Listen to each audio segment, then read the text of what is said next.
Hey guys, Galactic Assault is a great game mode. Always been my favorite one.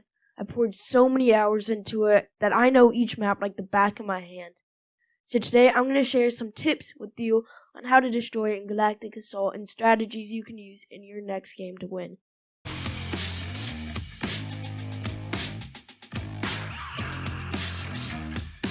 Starting off is getting the hero.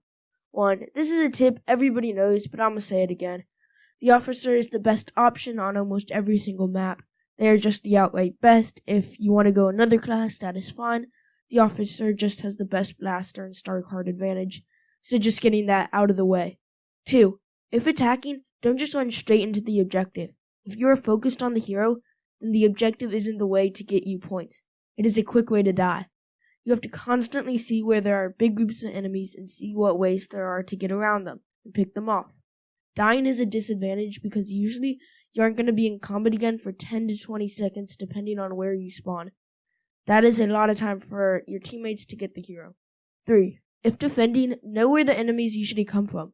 From these spots, try to pick them off.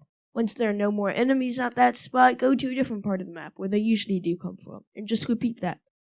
Number 4. Getting the hero is nice if you want to get high streaks or an easier chance at playing the objective, but if you want to win, don't sweat going the hero too much because there is probably a good player that will get them. Skip ahead to this time code to see my tips for getting high kill streaks with heroes. Next is the phases. The first phase I'm going to be going over are the phase with walkers. On most maps, it is really hard to destroy the walkers, so really the main goal is to just get them to below 50% health, so the attacking team doesn't have all their tickets for the next phase. My tips for doing so are, 1. If you're attacking, it is pretty simple. Always be guarding the missiles that the defending team has and don't let them get the missiles. If they do, immediately rush to that spot to kill them.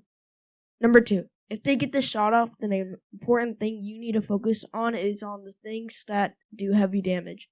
So vehicles, sentries, ion turrets, and disruptor shirts are the big ones. Number 3. Attacking, you need to just rush the missiles. And then in order to fire it, what I'm always focusing on is getting cover. You want to be in a place that is secluded so it takes longer for enemies to get to you and they don't have a direct shot from a lot of places. Number 4. In order to do real damage to the walkers, you have to have multiple people doing big damage. The best class to damage the walker is heavy. Use the explosive sentry, ion turrets, or ion missiles as they can do quite a bit of damage. And if you can get up close, deploying a detonate charge also does an insane amount of damage. The specialist with the NT242 with the disruptor shot also does a wild amount of damage against vehicles, and it's really useful.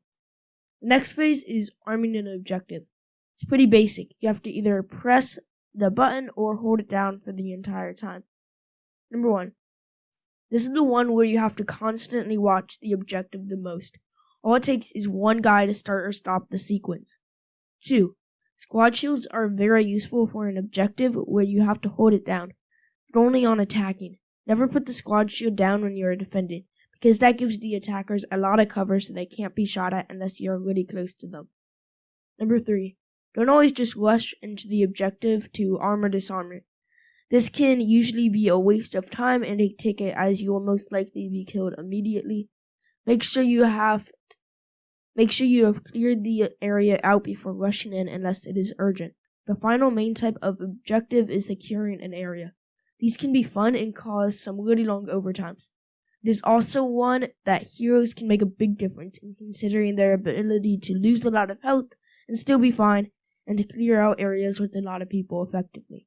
Number 1. The biggest thing in winning this phase is to secure the entry points to an objective. Basically, you want to spawn trap. If you are defending, then you need to lock down all the ways to get into the objective. Attacking, the same thing. If you fail to do this, the people on both sides will forever be able to contest the objective and no one will win. Number 2. This is one where running in blindly and dying actually helps your team a lot, especially during overtime. Don't be afraid to die during this phase. 3. I know it can be hard at times, but you have to push as a team. If you just go in a few at a time, everyone will die quick and do nothing. Pushing together will make a big difference. Number 4. What heroes your team has can make a big difference. This is the most important phase to pick someone that helps your team. For example, if you're on the light side, then the best heroes are Rey, Finn, and BB-8. Rey because of her insight. It is really helpful when you can see where the enemy team is exactly and make flanking a lot easier. Finn because of his ability Big Deal, which gives his teammates extra health and damage reduction. A good Finn player can completely turn a game around for their team.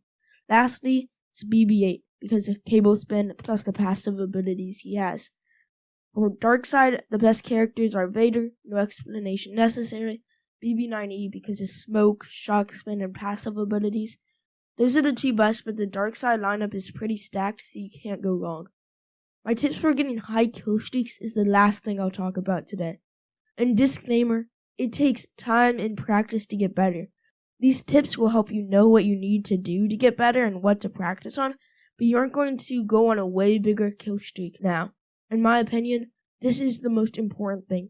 You have to know where the enemies are going to be coming from. Know the spawn points of the other team on each part of the phase. When you know these spots, you can go back and forth to them where there will be almost a constant stream. You really have to know the maps. Some maps are better than others for this, so it's usually easier to get kill streaks on those maps. Number 2 is, this one is not as important, but it's still something you need to practice. You need to find a good health of being aggressive and not too aggressive so that you don't lose too much health. Galactic Assault is a fun game mode with lots of variety between each map. I hope these tips helped you and you get higher on the leaderboard and win more games. Thank you guys so much for watching this video. If you enjoyed it, then subscribe and all that. I hope you enjoyed it. See you in the next video.